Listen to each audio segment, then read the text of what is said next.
প্রিয় দেশবাসী, আপনারা ইতিমধ্যেই জেনেছেন যে ফ্যাসিস্ট খুনি শেখ হাসিনার যেই সংবিধান রয়েছে সেই সংবিধানের রাষ্ট্রপতি উনি কিছুক্ষণ আগে বিবৃতি দিয়েছেন যে ফ্যাসিস্ট খুনি শেখ হাসিনা যে দেশ থেকে পালিয়েছে তার কাছে কোনো পদত্যাগপত্র জমা দেয়নি। আমরা দেখেছি গতকাল চট্টগ্রাম বিশ্ববিদ্যালয়ে ছাত্রলীগের আবার পুনর্বাসনের জন্য বিভিন্ন ধরনের পায়তারা পড়েছে এবং ঢাকা শহরের বিভিন্ন প্রান্তে ছাত্রলীগ, যুবলীগ এবং আওয়ামী লীগের যে পতিত আত্মারা রয়েছে তারা বিভিন্নভাবে জড়ো হওয়ার তারা পায়তারা করছে। আপনারা যদি প্রত্যেকটি ঘটনাকে আপনারা একত্রিত করার চেষ্টা করেন তাহলে দেখবেন যে আওয়ামী লীগ আবার পুনর্গঠিত হয়ে আবার এই বাংলাদেশে ফেসিবাদের রাষ্ট্র কাঠামো পুনর্গঠিত করার জন্য তারা চেষ্টা করছে। প্রিয় দেশবাসী, 5 আগস্টের পূর্বে আমাদের সবার একটি পরিচয় আমরা একত্রিত হয়েছিলাম, সেটি হচ্ছে আওয়ামী নির্যাতনের বিরুদ্ধে আমাদের সবার পরিচয় ছিল আমরা ছিলাম মজলুম এবং আওয়ামী লীগ ছিল জালিম। এই জালিমের বিরুদ্ধে আমরা মজলুম হিসেবে আমরা দাঁড়িয়েছিলাম 5 আগস্টের পূর্বে। কিন্তু 5 আগস্টের পরবর্তী সময়ে আমরা নিজেদের বিভিন্ন ক্ষুদ্র ক্ষুদ্র রাজনৈতিক স্বার্থে আমরা পৃথক হয়ে গিয়েছি,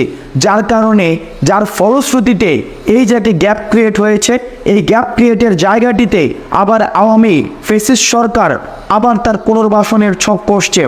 আমাদের দেশবাসীর প্রতি আহ্বান জানাবো এবং যে রাজনৈতিক দলগুলো রয়েছে, বিশেষ করে বিএনপি, জামাত, ছাত্রদল এবং ছাত্র শিবির, যারা গত 16 বছর ধরে বিভিন্ন আওয়ামী ফ্যাসিস্ট সরকারের রাজনৈতিক নিগ্রহের শিকার হয়েছেন,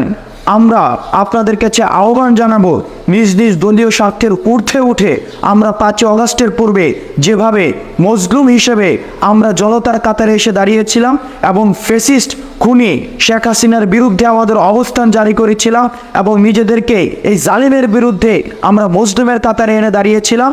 এই আওয়ামী লীগকে স্থায়ীভাবে বাংলাদেশ থেকে নিষিদ্ধ করার জন্য এবং আওয়ামী লীগেরকে স্থায়ীভাবে সমূলে উৎপাটনের জন্য শেষ পর্যন্ত আমাদেরকে একত্র থাকতে হবে। আমরা যদি নিজেদের দলীয় স্বার্থে এবং রাজনৈতিক স্বার্থে আমরা যদি পৃথক হয়ে যাই, সেই সুযোগটি হচ্ছে আওয়ামী লীগের পতিত আত্মারা নেবে। সুতরাং আপনাদের